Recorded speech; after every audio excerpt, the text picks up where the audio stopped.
5 আগস্টের পর চট্টগ্রাম মেট্রোপলিটন পুলিশের কোতোয়ালি থানার অস্ত্রাগারতন লুটইন্যা উগ্র বিদেশি পিস্তল, দুয়ো গুলি এবং দুয়ো ম্যাগাজিন উদ্ধার করা হয়।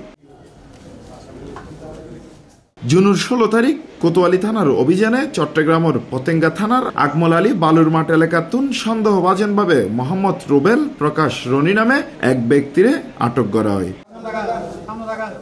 রনির এই জিজ্ঞাসাবাদে সে স্বীকার করে কোতোয়ালি থানার অস্ত্রাগারতন লুণ্ঠিত উগ্র পিস্তল তার হেফাজতে আছে। জুনের 17 তারিখ কোতোয়ালি থানার অভিযানে কোতোয়ালি থানাধীন ইয়াকুবনগর লইট্টাঘাট এলাকার কড়ইগাছের ফাঁসে ময়লার স্তূপের নিচুত্তন উগ্র ব্রাজিলত নির্মিত বিদেশি পিস্তল, দুয়ো গুলি ও দুয়ো ম্যাগাজিন উদ্ধার করা হয়। এসব বিষয় সংবাদ সম্মেলন করে জানাইয়ে চট্টগ্রাম মেট্রোপলিটন পুলিশ দক্ষিণের উপ পুলিশ কমিশনার মোহাম্মদ আলমগীর হোসেন।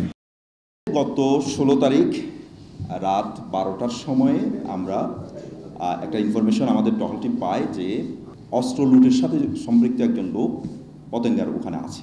সেখান থেকে এই রুবেল প্রকাশ রনি, যার বয়স হচ্ছে 27, তাকে আমরা গ্রেপ্তার করি।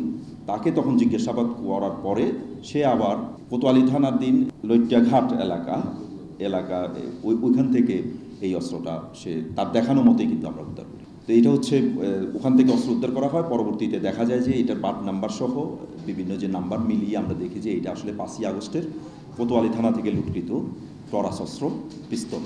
এটার গায়ে মেড ইন ব্রাজিল লেখা আছে এবং সেই সময় যে লুটের মামলা এবং বর্তমানে যে অস্ত্র যে মামলা, এই মামলায় তাকে আমরা আসামি করছি। 2 রাউন্ড গুলিও আছে এবং 2টা ম্যাগাজিনও আছে। মোহাম্মদ রুবেল প্রকাশ রনির বিরুদ্ধে পরবর্তী আইনগত ব্যবস্থা গ্রহণ করি বললাই তারে আদালতত সোপর্দ করা হইয়ে।